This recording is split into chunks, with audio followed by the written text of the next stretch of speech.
This is my current Zwift setup and it will probably remain like this for 2024. Of course, I hope that in 2024 it will be quick, that we can ride outside again. For the time being, we are here. Let's start with the indoor trainer, of course. This is the Wahoo Kicker Core. That's the cheaper version of the Wahoo trainers. There's the Wahoo Kicker V6 that is now the latest, I believe. But this one here, the budget version, it's pretty cool. Easy to set up, easy to connect. You just plug it in, connects via Bluetooth, and super quick, super easy. You don't have anything to worry about. What you have to do, of course, is mount a cassette to the freehub body. Either you remove it from your wheel or you get another one, so you don't have to swap each time you want to ride outside. As I run Campagnolo's Super Record 12-speed group set, I have mounted a 12-speed chorus cassette because those titanium cassettes can be pretty costly, so I went for the cheaper one on the home trainer. Then in the front it's a tax holder for the wheel, which of course is not the same brand, but those are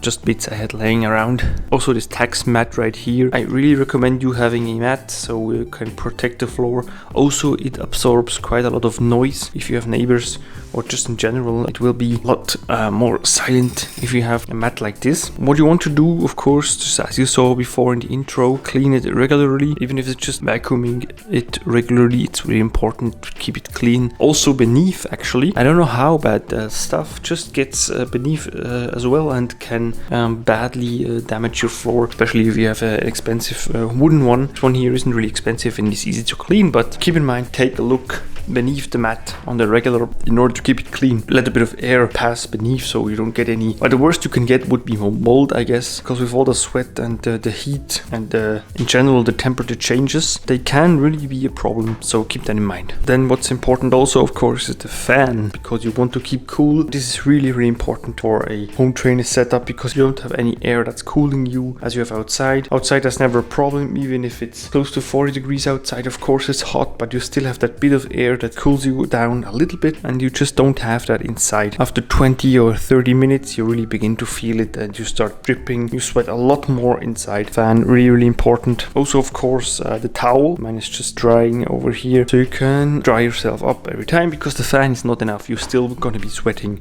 so you would need a towel in order to have it nice and clean. Also, just maybe cover your bike right here so you don't get the sweat in all the bearings or the screws, and just keep it clean in general. Then I have my screen right here. I would always connect my MacBook right here, and then I have the keyboard and the mouse, so I can just I don't know, put on the series or anything like that, because there's quite a lot of hours that are ridden on this bike. My shoes right here. You maybe want to have some shoes especially for indoor training and other shoes for outdoors. Maybe some shoes that aren't really precious to you. Those right here are perfect for inside because they are too soft, they are not stiff at all, so I just use them for inside. Outside I want to be able to put all the watts directly into the bike. With those soft shoes I just don't feel fast or high performing. And of course this is a bit of a luxury indoor bike, but I just don't have any other bike to use at the moment. I run a compact crankset in the front, and this I believe is in a 11 to 32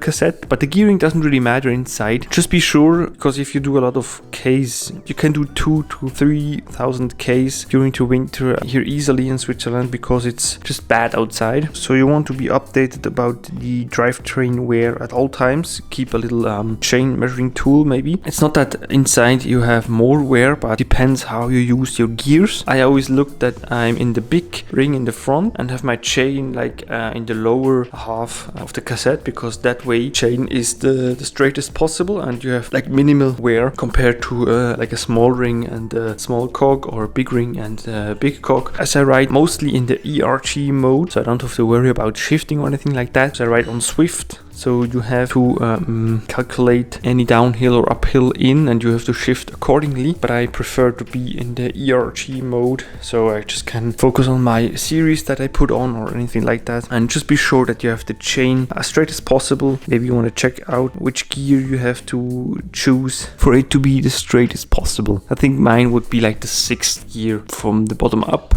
and in the big ring, of course.